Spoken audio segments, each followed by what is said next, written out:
So let me ask you a very simple question. Why do we wear masks? Well, in real life, we wear masks to hide our faces. Similarly, in Photoshop, layer masks hide the layers. That's pretty much all there is to it. Let me show you how it works. So here we are back in the magical world of Photoshop, and let's create a brand new document by going to File, New, and let's create a document. Let's go to Art and Illustration, and let's choose 2000 pixel grid and click on Create. Alright. Now let's say we want to create a text with a reflection effect. And for that, let's create a dark background first. So click on the adjustment layer icon and then choose solid color. And let's choose any color we like, whatever your favorite color is. I'm going to choose a dark blue color. You can choose a color of your choice. Hit OK. Now we do not need the background layer, so you can select that and press the delete key. Now on top of that, let's write something. So with the help of the text tool, T right there, don't forget, or the shortcut for the text tool is T. So if you press T, text tool is going to be selected and click to activate it. If you accidentally dragged something, it's going to create a text box. So we don't need it. I accidentally dragged it. All right. So let's click again. Just make sure it's center aligned. So we're going to click on the center button right there. And then let's write create. Okay. Now currently it's black in color. To change the color of the text, first of all, we need to select that. There's birds in the background if you can hear them. So double click on the T, the text is selected. Now single click on him right there at the top and choose white. Alright, you can choose any color you want, that's totally up to you. So I'm going to choose white and hit OK. Let's transform it with the create text selected and with the move tool selected, press Ctrl or Command T and then let's make it a little bigger. This looks interesting. Now we need to center align it. And how do we do that again? Well, we learned that in previous lessons. First of all, we need to select the area of which we want the center of. Does that make sense? So right in this case, we want to place the create text in the center of the canvas. So we need to make an entire selection of the canvas. And to do that, we press Ctrl or Command A. You see the marching ants right there? It makes a selection of the entire canvas. Now, once the move tool is selected, you can click here right there. It will center it horizontally, and if you click here, it will center it vertically. Alright, once you're done centering, press Ctrl or Command D. Now we need to create a reflection of this, and the reflection of it would be similar to this, right? And for that, we need to create a duplicate of this text. To create a duplicate of any layer in Photoshop, select that layer and simply press Ctrl or Command J. Let's name this Create Reflection. Alright. Now we have two create layers, and this one we want to invert it for the reflection. So with the create reflection selected, press Ctrl or Command T and then right click on it and flip vertically. Now this looks strange. All you need to do is to drag it down.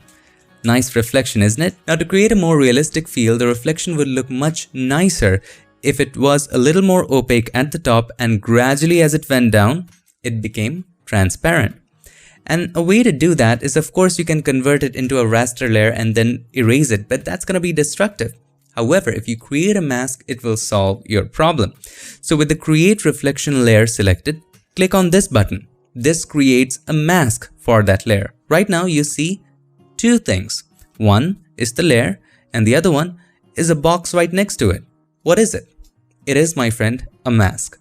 In Photoshop, a mask is represented by black and whites. So black are the areas which hide and white are the areas which show up. So right now, the entire mask is white. So all of the layer shows up. All of the objects in that layer show up. As soon as you begin to paint in black, those areas are hidden. So with the mask selected, let me show you first how it works. So we'll take the brush, right? This is a simple soft round brush. Black is the foreground color, and if we paint with black, see, those areas are hidden. Now keep in mind, those are not erased, they are just hidden. If you have a closer look at the mask, have a look. Those areas are black in the mask, right? So of the entire mask, those areas would be hidden, and rest of the areas where it is white, those areas are gonna show up. In short, black hides, white shows. Black conceals, white reveals. Always remember that. Now remember I told you this is different from erasing? which means that we can bring back stuff right here. So with the brush selected, if we change the foreground color to white by pressing X, what did we learn in the lessons before? Pressing X toggles the foreground and the background color, right? So press X, toggle the foreground and the background. And then if we paint with white, see, we are painting back with white, those areas come back. Isn't it great? So let's get everything back. All right. Now to create a reflection, to create an interesting reflection, we will just erase the bottom very softly. All right. Now, before doing that, let me share with you a cool trick. And this is not related to masks, but that's going to be very helpful no matter what you do in Photoshop. And that is painting a straight line. I know it sounds simple, but it's really cool. So let me show that to you in a brand new layer. All right. Now, if you want to create a line, a straight line from point A to point B, all you need to do is to dab just like this. I just dabbed in there and then hold the shift key. Imagine this is point A and you want to draw a straight line to point B. Once you're holding the shift key, you dab again, a straight line from point A to point B is created. All right, let's go back by pressing Ctrl or Command Z. If you want to draw a continuous straight line, then you can click and hold the shift key and then continue drawing. You see, interesting, isn't it? Also, when you're joining points A and B, you can also have many other points, A, B, C, D, E, F, G, even more than Z. All right, so dab, hold the shift key, we dabbed again. It made a line from point A to point B. If you're still holding the shift key and you continue dabbing, it will just continue creating lines. Fun, isn't it? Let's go back. Now, why am I telling you this? Well, of course, this is going to be helpful to you, but also in creating a reflection, it's going to be helpful. Right now, I'm not introducing you to gradient because that's going to be a whole new tool and I don't want to confuse you right now. So select the mask and then take black as the foreground color. Make the soft round brush a little bigger. Keep in mind, we have selected the soft round brush. So right here, the soft round brush. Okay. Now we're going to just click and hold and then hold the shift key and draw a straight line. See that? Now the reflection looks exciting. If you want, you can also decrease the opacity. And there you have it. Interesting, isn't it? Let's decrease the opacity to 50% and there you have the reflection effect for the text. Now let's understand the major differences between erasing and masking. I know you already have one difference in mind. However, there's one more major difference between erasing and masking and why we should focus on masking more than erasing in most cases. All right, let's have a look at this example. We have this man dancing in the rain, pretty good. I'm not sure why isn't he slipping. He must be really talented. I wish I could do a handstand, but I can't. I would break my bone and never be able to teach you Photoshop. We don't want that to happen, so let's not try it. So this is an interesting image and let's drag in an overlay. I have this purple smoke overlay, so let's drag in and drop it right there. Now when you drag and drop stuff into Photoshop, it's imported as a smart object and I've set that as a preference. If you want to change it, you can change it. So this is okay. I'm going to hit enter. Now, as you can see from this logo that this is a smart object. All right. For a moment, I usually keep it at smart objects, but for a moment, let's rasterize it.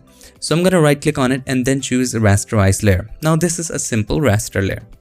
Now again, what did we learn before? What is the blend mode that makes everything that is black absolutely invisible and makes everything that is 100% white 100% visible?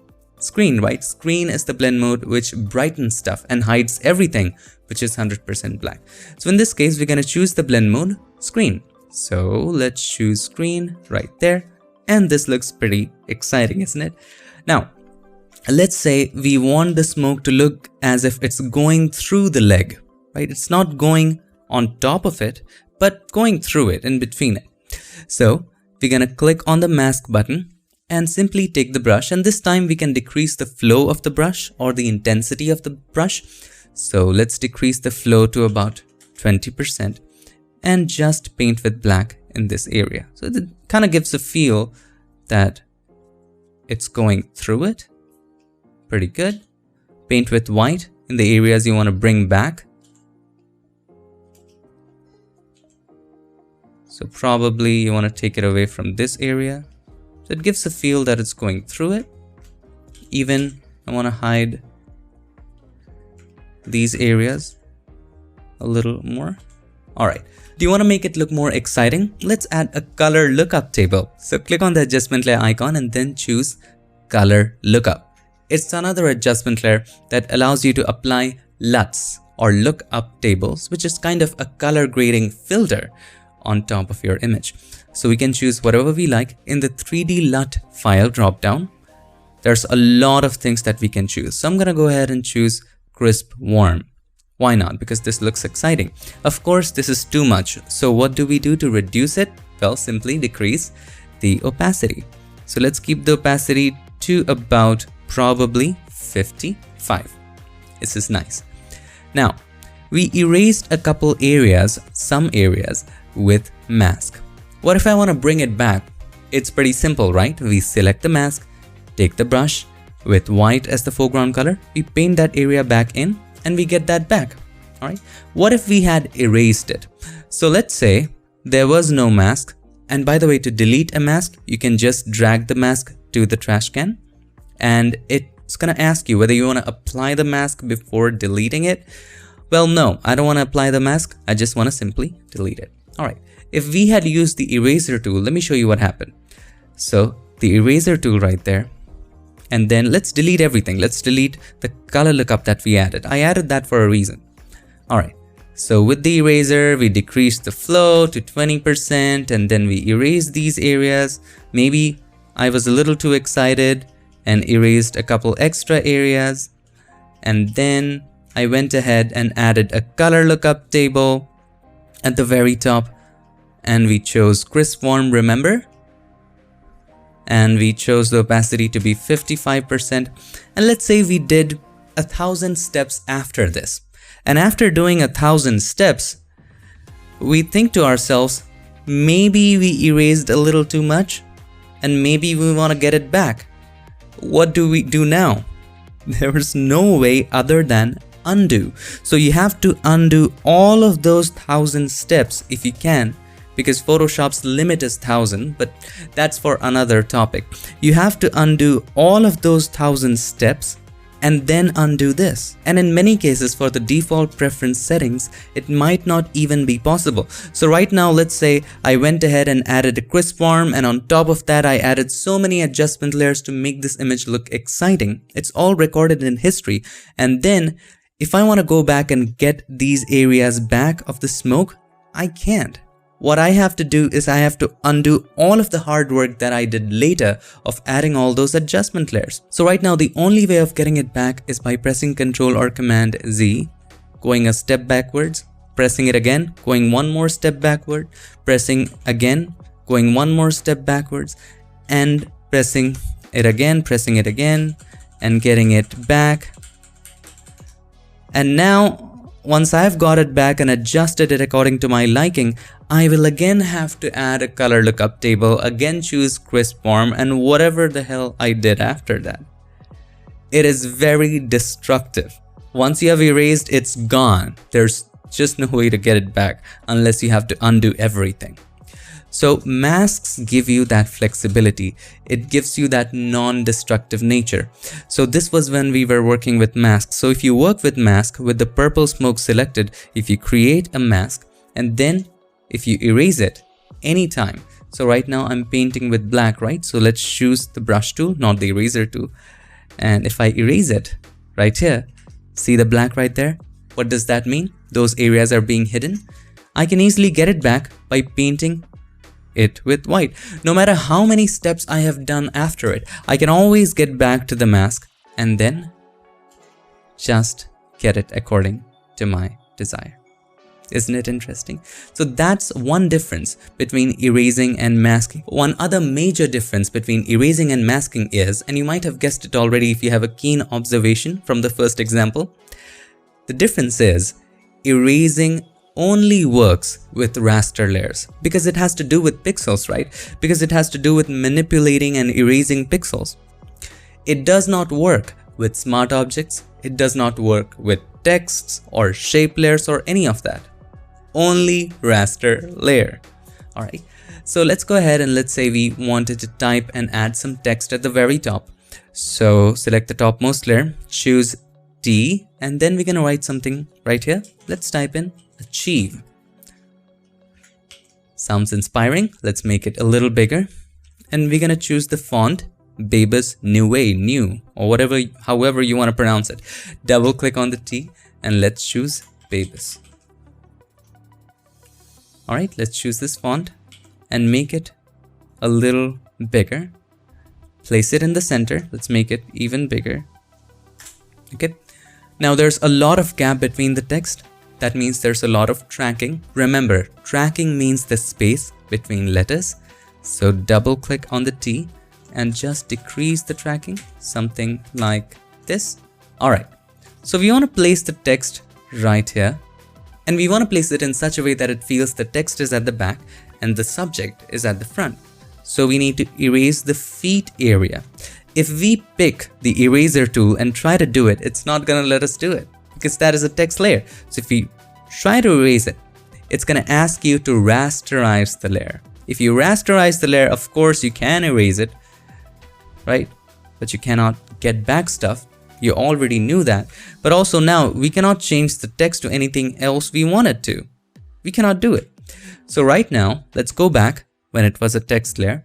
If you create a mask and then when you erase it with black, with the mask selected, make sure the brush is selected, and then we paint on it with black. Okay, let's increase the flow to 100. Alright, now let's get these areas back properly. Now you can take all the time in the world to do it. You can also do it with a selection, and we will talk about selections in the next example, so don't worry about it. The next couple examples. Alright, so let's say we get it back, something like this. Now I know I'm not doing the perfect job of it, but you get the point. We can take the time to refine a mask, and the best part is you can change it later. Alright, now let's say I want to change the text. I can easily do that. First of all, you can unlink the mask and the layer for extra security if you wanted to resize the text later. So let's double click on the T and we can change it to something else. Alright, now we need to work on the mask a little properly. So with the mask selected, let's just take the brush and then just get it right. Okay, let's zoom out. We have easily changed the text. So the mask gives you a lot more flexibility. It gives you the ability to change stuff later. And that is the basis of non-destructive editing. So always keep in mind, the difference between erasing and masking is erasing is destructive, masking is non-destructive. If you erase something, you cannot bring it back later. The only way to get it back is undo, which is not very ideal. You would have to undo everything you did after it. Masking, on the other hand, it is just hiding and showing up. Everything is still there. You're just hiding the areas. That's pretty much it. You're not deleting those pixels. While when you're erasing, you're just erasing those pixels. You're just taking it away. Now, the other major difference between erasing and masking is because masking is only related to hiding stuff. It can work with anything. It can work with smart objects, text layers, but erasing only works with raster layers. Now let's talk about selections. We can also turn selections to mask. What do we mean by that? Let me show you one other exciting examples. Now keep in mind, all of these examples are about creating something awesome. So follow along if you can. Alright, let's take a look at this beautiful woman. So she's standing by the wall, and let's say we want to create and add a beautiful illustration to the wall. And I have a nice tree illustration. So we're gonna go to our Finder or Explorer, and I'm just gonna drag in and drop in this illustration right there over the canvas. Alright, this is a beautiful illustration, isn't it? So let's make it a little larger. So I'm gonna keep it this way. Looks exciting. Alright. Now, by the way, you might be wondering, while we zoom out, how am I fitting the canvas to the screen? Well, there's a shortcut to it, and the shortcut is Control 0 or Command 0. I have assigned that shortcut to one of my keys in my Wacom tablet. Alright, so you can either press Ctrl or Command 0 or assign that shortcut to a tablet you're using, or if you're not using a tablet, or maybe your keyboard has some extra keys that allows assigning shortcuts, you can also do that right there. Even if you're using a mouse, something like this, it has a lot of keys, right? And you can assign shortcuts to different keys. Or you can, if you have just your keyboard, you can also press the shortcut if you're habituated to it. Okay, now we're gonna try different blend modes and see what works. For this image, I guess the multiply blend mode will work because it darkens stuff. All right, let's choose multiply. Now this looks nice. However, what if I want to make it just one color? Well, to do that, let's create a hue saturation adjustment layer. Click on the adjustment layer icon and then choose hue saturation. Now, if we click on colorize, that will make it just one color. But it's also making everything else just one color, even the subject, even the wall. We just want to make the illustration just one color. How do we limit the adjustment layer to just the layer which is beneath it? Well, there's a way to do it. And the way is creating clipping mask. There's two ways to do it. One is holding the Alt key or the Option key and click on the line between these two. You see this arrow right now? This arrow means now it's only being applied to just that tree layer. Whatever you do, it will only affect that tree and not anything else. One other way of doing it is, let's go back, is by simply pressing this button on some adjustment layers. This also creates a clipping mask. Now we can change the color of this to whatever we like. So I'm going to go ahead and choose blue. Now that looks fantastic. You can increase the saturation if you wish to. Alright, let's collapse this by pressing this arrow right there. Okay, now if you zoom in, you will notice that it's very sharp. And when we paint in real life, especially on walls like this, it's not so sharp. So we need to blur it a little bit. So with the tree layer selected, let's go to Filter, Blur, and then let's choose Gaussian Blur. Not too much blur, let's decrease the radius and slowly and gradually increase it to something that looks okay. So 2 is fine. Let's zoom out. You can always decrease the blur if you wish to. This is a smart object again, and we can change the filters. We learned that in a previous lesson when we applied the camera raw filter, remember? So we can always change the values by clicking on this arrow right there, double click on the Gaussian blur and change the radius. Hit OK. Alright, let's collapse that. Now the problem is the tree looks amazing on the wall, right? But it's also over the subject. How do we take it away? We just learned that. It's a lesson about it, and that is masking. We just have to hide those areas. But first we need to select the subject. So let's hide all of this. Let's turn both of these layers off. Now let's select the subject layer or the background layer. And in this, to make a selection of the subject, there are a lot of ways. And there are so many dedicated lessons on selections later. But for now, let me show you one simple way of selecting a subject automatically. And that is, choose any of these tools like the object selection tool or the magic wand tool, any of them. And once you select them, at the top you will see Select Subject button. It uses Photoshop's AI to determine the subject and automatically select it. Alright, it can select humans, animals. So click on Select Subject. It'll automatically try to make a selection, and it did a pretty good job. Now since the object selection tool is selected, let me show you a feature of that. Well, you can tell Photoshop that this is not a part of the subject. And you can easily say that by, first of all, choose the mode to lasso. And then hold the Alt key or the Option key. See, it turns into lasso minus. Just make a rough selection of that area. And that's how you're telling Photoshop that this is not a part of the subject. And it automatically made a selection of that. Similarly, this area, hold the Alt key or the Option key, make a selection. And it automatically subtracts that. If you have to add something, you would hold the Shift key and then make a selection. And it made a pretty good rough selection. Now, let's turn the tree on. Make sure tree and the hue saturation both are on. Now, if we click on the mask button, the opposite happens. Those areas that were selected, those areas show up. And the areas that were not selected, those areas hide. Well, we want just the opposite of that. So we can easily invert the mask. So right now, we want to make the white areas black and the black areas white. And to do that, with the mask selected, press Ctrl or Command I. I stands for invert. And once you do that, there you go. Beautiful, isn't it? One other way is, let's go back by pressing Ctrl or Command Z. Once you had the selection, right? We have the selection and we want to create an opposite mask. Instead of creating the mask and inverting it, what if we already want to create a negative mask? We can easily do that by holding the Alt key or the Option key on a Mac, and then when we click on the mask, the areas that were selected will be black and everything else will be white. Just the opposite. All you have to do is to hold the Alt key or the Option key while you do that. Now, let me give you one more bonus tip. To make this look more realistic, to make the illustration look more realistic, what if we take away the bright areas of this brick? So to create some highlights.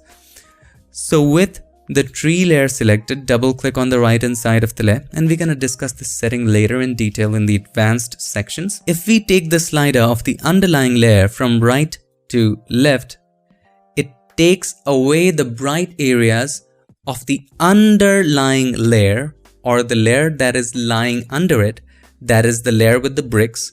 It'll take the bright areas of that layer away from the current layer. Alright, so right now it looks nice, but it's also very harsh. So to make the transition smooth between the areas that show up and the areas that hide, we can hold the Alt key or the Option key, click on the slider to break it apart, and then just make the transition a little more smoother.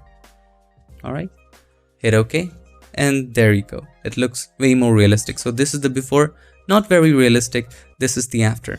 Looks more natural. Now let's learn a little bit about the magic of mask properties. And the first property we're gonna learn is mask density. So here we have our subject, and let's say we want to add some steam to the photo, alright, around the subject. So I have some overlays. So we're gonna go to a Finder or Explorer, and let's add the first layer of steam, right? This is nice, hit enter or return. And again, what is the blend mode which brightens stuff and hides everything that is black? Screen, right? So change the blend mode from normal to screen. There you go. This looks nice. You can decrease the opacity if you wish to, but I'm gonna leave it at about 100. Now we want more steam at the back. So let's go to our Finder and drag and drop this steam. Now change the blend mode from normal to screen. Now this looks like kind of too much.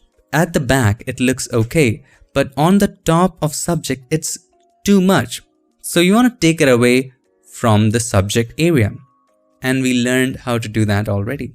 To make it clearer for you, let's turn both of these off. Select the background layer, and we're going to select the subject. You can use any selection tool of your choice. We're going to use the same technique. Just simply click on Select Subject. And it did a pretty good job, right? So now let's turn on Steam 1, turn on Steam 2. Now we want to create a negative mask. What did we learn in the previous example? To create a negative mask, to create the opposite, all you have to do is to hold the Alt key or the Option key and click on the mask button. Now, as you can see very clearly, that steam has gotten away from the subject. Well, this looks okay, this looks much better, but let's say, what if you didn't want to completely take it away from the subject area? What if you just want to take it away partially? Well, did you know there's an opacity for the mask as well? And that property is called density. So when you select the mask and when you open up the properties, it's going to show up. To open up the properties, you can click on this button, or you can go to Window and make sure property is checked. If you don't see that button and the property is open right there, you can just drag it and place it right there. That way, it'll always be there for you. So when you have selected the mask, these two properties are going to show up. We're going to talk about feather later, but for right now, let's talk about density. Density is simply the opacity for the mask. So if the density is 0, it will act as if there was no mask at all. When the density is at 100, it's going to bring in the original form of the mask. So as you gradually begin to decrease the density, the mask starts to go lighter and lighter. So for this example, I didn't want to completely have it, or completely take it away, but something in the middle, something in lines of about 55 to 60. Now that looks realistic. So there you go, my friend. That is mask density. It is just opacity for the mask. If the density is at 100, the mask is exactly the way you created it. If the density is at 0, it acts as if there was no mask. Now let's talk about the second property, which is mask feather. And mask feather is simply a Gaussian blur for the mask. That's all there is to it. So let's say we want to bring the focus more towards the car. Right now this image looks flat. And we want to draw the attention of the viewer towards the car. And one of the ways of doing it is by making that area brighter or making everything else darker. So let's start by making everything else darker. So create a curves adjustment layer. Click on the adjustment layer icon and let's choose curves. And we're going to talk about the curves adjustment layer later. But for now, just keep in mind that if we take the point on the right down, it's going to make it darker and darker. If we take it all the way down, it's going to make it black. So we're going to take it a little down, something like this. And then let's collapse this. Select the mask and then select the brush, and this time choose a hard brush. So let's choose a hard round brush and let's make the brush a little larger. With black as the foreground color, opacity and flow at 100, let's simply dab on the car. That's it. Now the car is more bright. I know it looks funny, but it's more brighter. So now press Ctrl or Command T. Yes, you can transform masks. Let's make sure it is just limited to the car. Something like this. This looks nice. Okay, hit enter or return. Now, with the mask selected, go to the properties. Now inside the properties, have a look at this oval. Just increase the feather. See, it's getting softer and softer. So we're gonna increase it even more. And keep it at about, right now it's 398. What if we keep it at 380? So let's keep it at 380 and it looks interesting. Let's take a look at the before and after. Here's the before, here's the after. More attention towards the car. We can blur it even more. Let's keep it at about 450. Why not? Okay. Now select the mask and then even after increasing the feather, we can change the position of it. We can change the size if we want to. So this size seems to be nice. Okay, pretty good. Now we didn't want to darken the sky. Everything else darkening is fine, but we didn't want to darken the sky. So we want to take this darkness away from the bright areas. Again, what did we learn from the previous example? We need to double click on the right hand side to open up the layer styles, and inside of that, take the slider of the underlying layer from right to left. Now this is harsh, so hold the Alt key or the Option key, click on it to break it apart, click on the slider, and then let's take it even further. This looks nice. Hit OK. Now it's time for us to make that area brighter. To make it brighter again, you can make a copy of this curves and just change the properties to make it brighter. Press Ctrl or Command J. This time we have a copy, and this time we want to target that area. So let's invert the mask. So with the mask selected, press Ctrl or Command I. Now it's darkening that area. Don't worry right now. We will clean the blend diff that we did. So if you double click on the right hand side of the layer, we did all of this. So let's bring it back to normal and hit OK. There's also one more way to bring it back to normal. Let's say you had moved this and you want to bring it back to normal. You can right click on it and simply choose Clear Layer Style. It'll bring it back to normal. Now double click on the adjustment layer symbol to bring up the properties. And then to make it brighter, create a point in the middle and just make it brighter. To add some more contrast, create a point on the left hand side, which means we are controlling the shadows, and if we take it down, we are making the shadows darker. Don't worry, we're going to talk about curves later, but this looks exciting. Let's collapse this. So here's the before, here's the after. Let's take a look at the complete before and after. So here's the before, here is the after. As you can see, if we zoom out a little bit, the attention goes straight to the car. Before, after. Exciting. Now let's simply understand and recap some fundamental mask functions with this simple composite that I made for you. This was the original forest background. I blurred it a little bit, added a leaf on top of it, made some adjustments to the leaf to make it look more realistic. On top of it, I added some flare to make the composition 1, to make the composite blend together well. On top of that, I added some noise, one color lookup table, and at the very top, some contrast. Alright, simple composite, and there's an entire module on just compositing later. So if this confuses you, don't worry about it right now, just focus on layers and masks. First of all, let us understand how you can turn off and on a mask. Yes, we can do that. So let's take a look at the leaf layer. If you have a look, this was added from another image, and as you can see, it's masked out. If I want to turn off the mask, we have to hold the shift key and then click on the mask. See, the mask is now shown with a cross, a red cross, which means the mask is turned off. And this, my friend, is the original image. To turn the mask back on, you can hold the shift key again and click on the mask. The red cross goes away and the mask turns on. The second thing is how to link and unlink the mask, and we already learned that. If you choose the leaf layer and if we make it bigger, you will notice, of course, there's a lot of other adjustments to it, so it's looking strange, but it's getting bigger along with the mask, right? Let's press Ctrl or Command Z. If we want them to be unlinked, we can click on the link button right there. Now they're unlinked. Now if you choose the layer and make it bigger, the mask stays at the same place. Let's go back. If you choose the mask and make it bigger, the layer stays at the same place. Alright, so that is linking and unlinking the mask and the layer. Now, one of the most important feature when it comes to using masks is the ability to see just the mask. Right now, we can only see the mask in such a small thumbnail in the layers panel. What if you want to see just the mask in the entire canvas? Well, to do that, you have to hold the Alt key or the Option key, click on the mask to just see the mask. To bring the original image back to see the actual image, you can hold the Alt key or the Option key and click on the mask back again. Now let's talk about moving and copying the masks.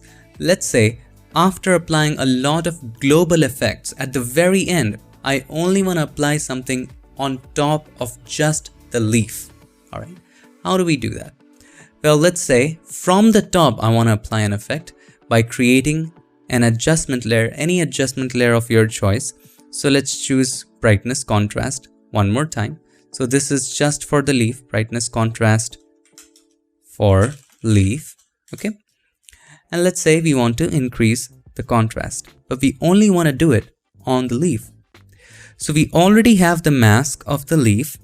We can simply hold the Alt key or the Option key, drag the mask and drop it onto this one. Now this layer already had a mask right there because adjustment layers already come with a white mask. So that's why it's going to ask you, do you really want to replace the mask? And we definitely do. So let's choose yes. Now, when you change the properties of brightness contrast, it's only going to be applied just to that area. Now, that's how we can copy a mask. There's also a way to move the mask. So let's say you wanted to move the mask, you wouldn't do that in this case. But if you wanted to move the mask, all you have to do, let's say you wanted to move the mask of this curve to the brightness contrast for the leaf layer, you can simply drag it and drop it right there. That's it. That's how you move the mask. Let's go back. If you want to copy the mask, you hold the Alt key and then drag it. Now let's learn how to delete a mask. So let's say the brightness contrast layer already had this leaf mask with increased contrast. To delete the mask, the first way is, we already discussed this. We drag the mask onto the trash can. Do you want to delete layer mask? Choose delete. Sometimes it might show a pop-up that might say, do you want to apply the mask before deleting? If you want to apply, click on apply. If you don't want to apply, simply click on delete. So let's click on delete and it's deleted. If this was a raster layer, let's say I painted with white. If that was a raster layer, let's move the mask right over there. If you try to delete the mask, it's going to bring up another pop-up. If you click on delete, it's going to delete the mask. Let's go back. If you delete it again, and if you click on apply, it's going to apply it. In other words, it's going to erase all of those areas which were black. Now in the end, let me share with you a super useful technique that will allow you to never lose your masks that you spend hours to create. So let's say we have a mask of this subject and you spend a lot of time to create that mask. So first of all, let's create a curves adjustment layer. Click on the adjustment layer icon and then choose curves. You're gonna click a point in the middle and take it up. We're just gonna brighten it, okay? Now let's say we only wanna apply it on certain areas of the subject. So first of all, let's select the subject. We already learned how to apply the mask to the selection, how to convert active selection to mask. Now let's create a selection of the subject. Now I'm gonna do it pretty quickly. Now you already know you can spend all the time in the world to make an accurate selection of the subject. And let's say you did. Now once there is the selection, you can click on the mask right there and fill that area with black. Now since adjustment layers already come with a mask, we cannot click on the mask button right now because there's already a mask right there. If you click there right now, it's gonna create an additional vector mask, and that's for another course. So with the mask selected, black as the foreground color, press Alt backspace or Option delete. That's gonna fill that area with black. You want just the opposite of that, press Ctrl or Command D first to deselect that. Select the mask and then press Ctrl or Command I. Okay, now let's say you only wanted to brighten certain areas, maybe the left side of the face, the left side of the hand, or the right side of it, just certain areas. So you have two options. You can select this mask, take the brush, black as the foreground color, and start just erasing it from certain areas. Okay, this will leave the brightness only in certain areas. Okay.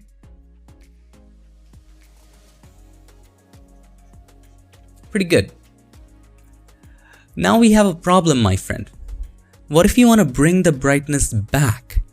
What if you want to bring the brightness back in certain areas where you already have the mask? So you might think, let's change the color to white and just start painting back in. But right now, it's leaking outside the subject.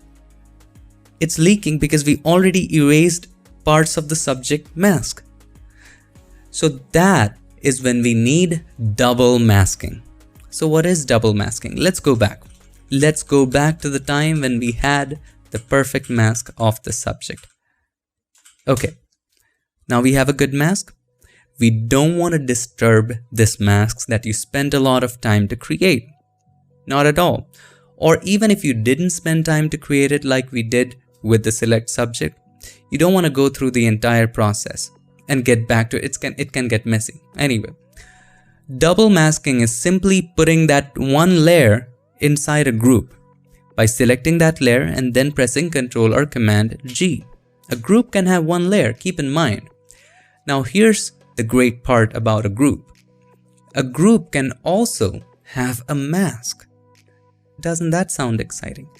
So with the group selected, if we click on the mask button, now we have two masks for the same layer by putting that layer inside a group, and only those areas are going to show up which have white in common. So right now all of the areas of the mask of group 1 is white. So therefore all of the mask area in the layer shows up.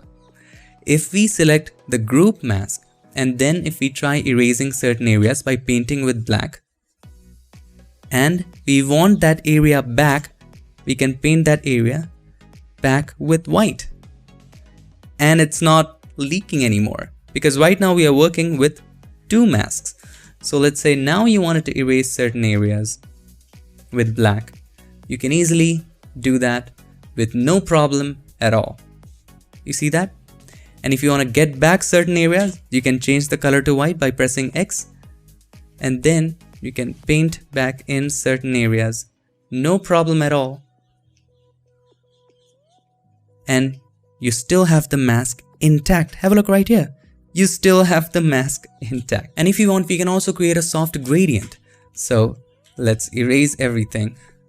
And with white as the foreground color, we just dab from the left hand side. A very interesting gradient. If you want, you can also decrease the overall opacity. This just adds a little more dimension to the photo. So we're going to keep it at about 40%. And the hand looks too bright, so we're going to take it away from the hand by painting black in right there. So here's the before, here's the after. Just a little more dimension, but this was just to make you understand about the concept of double masking. It's very useful. So when it comes to layer masks in Photoshop, my friend, we just need to keep one thing in mind. Black conceals and white reveals. And that pretty much wraps up the entire concept. I hope this lesson helped you, and the next lesson is going to be something which we all need to nail in order to master not just Photoshop, but any imaging application, and that is resolution. Don't miss it. It's one of the most important lessons that we all need to watch. I hope this lesson on layer masks helped you. I'll see you in the next one. Till then, stay tuned and make sure that you keep creating.